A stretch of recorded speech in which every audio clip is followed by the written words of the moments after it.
Hello and welcome to Get Collected. I'm your host, Soul Brother Mike, and it's Tuesday, May 16th, 2017, and you're listening to Season 3, Episode 8. Get Collected is co-hosted by Chrissy Cochran. Hello.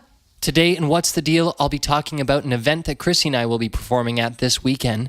And here's something Chrissy is sharing with you, a very special recording of 4 Strong Winds. And then in the last part of today's show called Get Poetic, Chrissy has some poetry by Sylvia Plath that she's going to share with you. Now let's get to the show.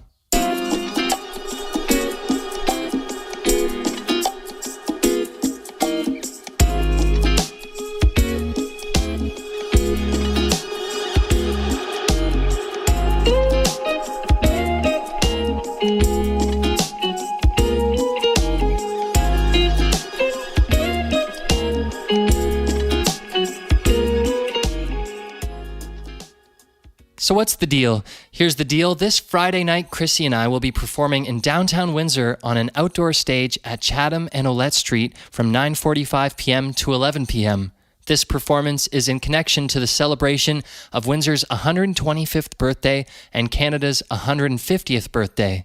Windsor is hosting lots of events over the weekend, including pole vaulting on Olette Street on Friday and the raising of a gigantic Canadian flag at the Windsor waterfront on Saturday.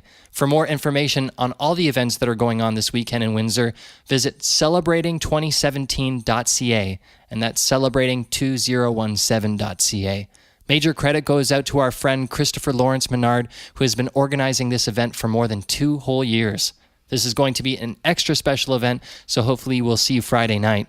If you want more details on our performance, you can visit soulbrothermike.com/dates. So also I wanted to mention that this past Saturday, Chrissy and I performed at the People's Rally for Mother Earth.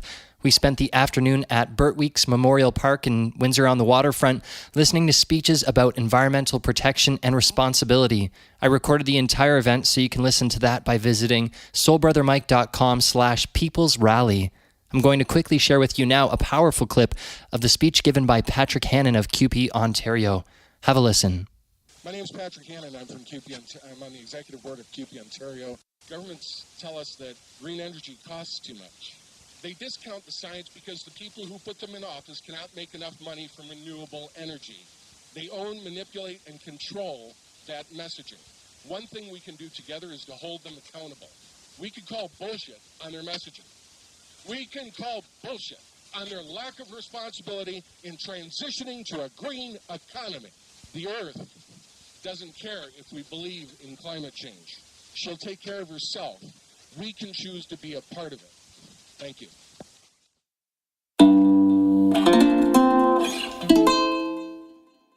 Now for the next part of today's show on Here's Something, I'm excited to debut my version of 4 Strong Winds that I performed, produced, and arranged at the request of my mom for Mother's Day this past weekend.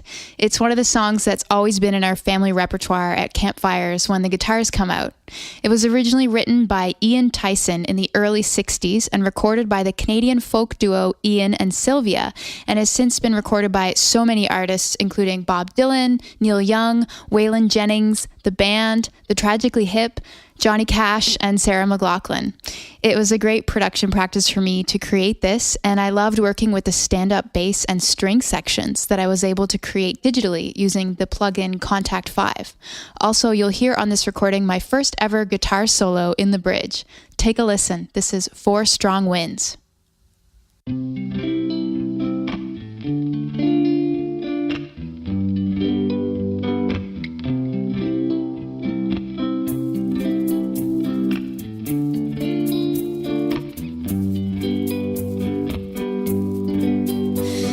I'll go out to Alberta.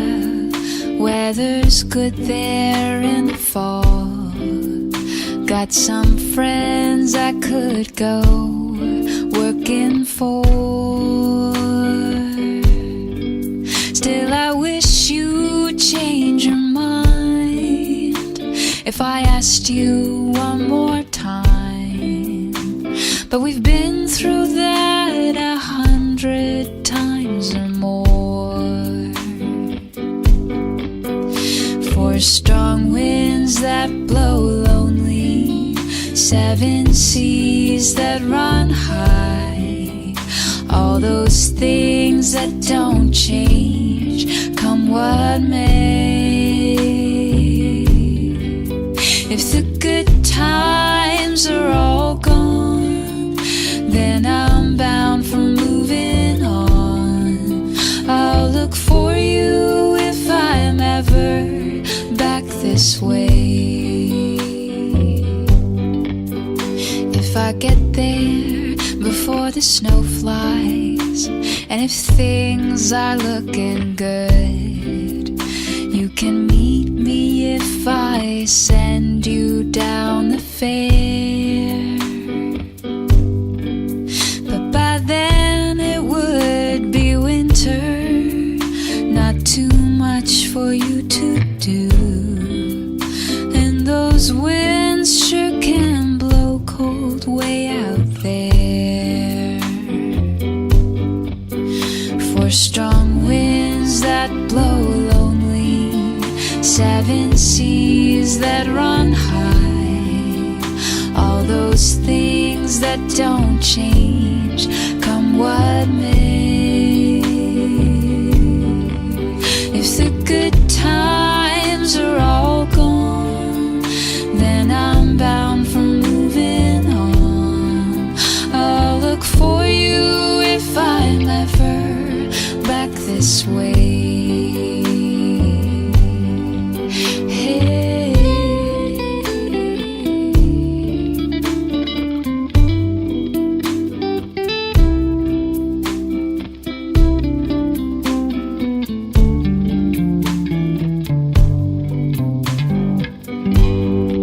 Still I wish you would change your mind if I asked you one more time.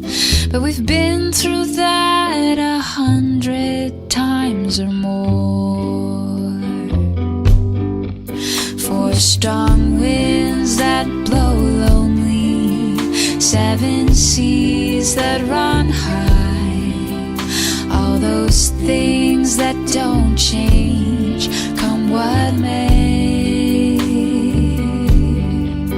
If the good times are all gone, then I'm bound for moving on. I'll look for you if I'm ever back this way. I'll look for you if I'm ever back this way. All right, that was 4 Strong Winds by Chrissy Cochran. Reach out to her on Twitter at Chrissy Cochran to let her know what you thought. Also, if you'd like to download and own that recording, simply subscribe to Get Collected Podcast on Patreon. For $5 a month, you'll get access to all of the music we feature in the Here's Something part of our show, which is often rare and otherwise unreleased. So go subscribe now at patreon.com/getcollected.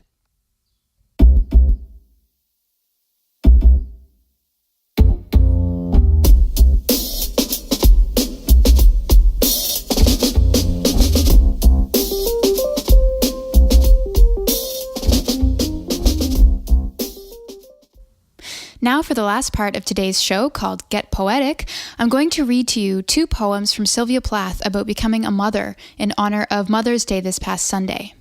Sylvia is one of my favorite poets. I was first introduced to her when I found a beautiful black and gold hardcover copy of her novel, The Bell Jar, which was based on her experiences as an intern at a fashion magazine in New York in the 1950s, which, if you've been listening to this podcast, you'll know is one of my favorite places in time. Then I read several biographies about Sylvia and started collecting books of her poetry. Her life is one of my favorite stories, and it's sort of an essential Rosetta Stone for deciphering her poetry, which is often cryptic with these gorgeous, imaginative metaphors. So just to give you the basic Wikipedia highlights, Sylvia was born in 1932 in Boston, and she's credited with advancing the genre of confessional poetry. She's best known for The Bell Jar and her poetry books The Colossus and Other Poems and Ariel.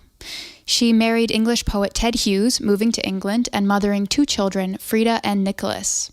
Her relationship with Ted was very complicated, and he was unfaithful and quite possibly abusive. And with Sylvia's history of clinical depression, she committed suicide in 1963 in the London borough of Camden. Ted has withheld some of Sylvia's works from the public and even destroyed some of her manuscripts, and feminists have regularly visited Sylvia's gravesite and chiseled the name Hughes off of her tombstone in protest. So first, I'm going to read to you a few excerpts from 3 Women, which is a short radio play that Sylvia wrote in '62, and it's made for 3 voices and takes place in a maternity ward. The first woman is having a baby, the second is having an abortion, and the third is giving up her baby for adoption. I'm going to read to you some of the dialogue of the first woman just after the birth of her child.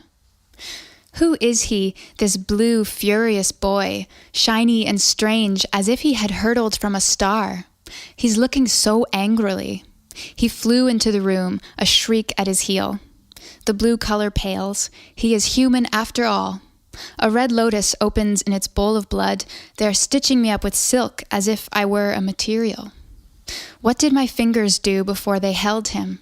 What did my heart do with its love? I've never seen a thing so clear. His lids are like the lilac flower, and soft as a moth his breath. I shall not let go. There's no guile or warp in him. May he keep so. How long can I be a wall, keeping the wind off?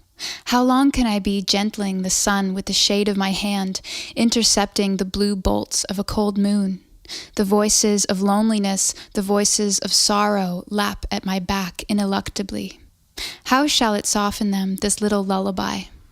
How long can I be a wall around my green property? How long can my hands be a bandage to his hurt, and my words, bright birds in the sky, consoling, consoling? It is a terrible thing to be so open. It is as if my heart put on a face and walked into the world. Lastly, I'm going to read you a very sweet little poem in the same vein called Morning Song, written in 1965. Love set you going like a fat gold watch. The midwife slapped your foot soles, and your bald cry took its place among the elements. Our voices echo, magnifying your arrival. New statue. In a drafty museum, your nakedness shadows our safety. We stand around, blankly as walls. I'm no more your mother than the cloud that distills a mirror to reflect its own slow effacement at the wind's hand. All night, your moth breath flickers among the flat pink roses. I wake to listen. A far sea moves in my ear. One cry, and I stumble from bed, cow-heavy and floral in my Victorian nightgown. Your mouth opens clean as a cat's. The window square whitens and swallows its dull stars. And now you try your handful of notes. The clear vowels rise like balloons.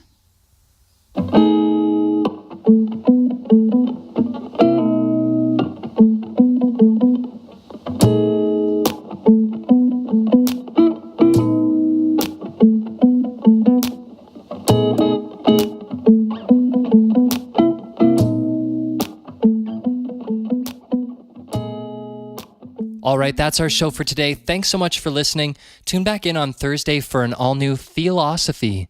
Stay tuned and stay collected.